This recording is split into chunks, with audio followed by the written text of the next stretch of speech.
इस कस्टमर का कहना है कि मेरा जो फ्रिजवा है ना बर्फे नहीं जमाता है। चलिए नीचे देख लीजिए भाई, सब्जी कथी रख ले है, नीचे रख ले थर्मोकोल। इसे फ्रिज हो जाता है खराब, ये पहला गलती करते।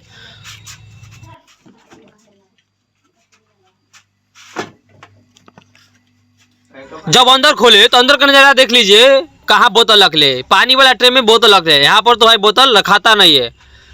दूसरा गलती। तीसरा गलती देख लीजिए क्या कहले, पीछे पूरे चिपका के रख ले है दीवार में, बोरा वोरा सब कुछ ले थे।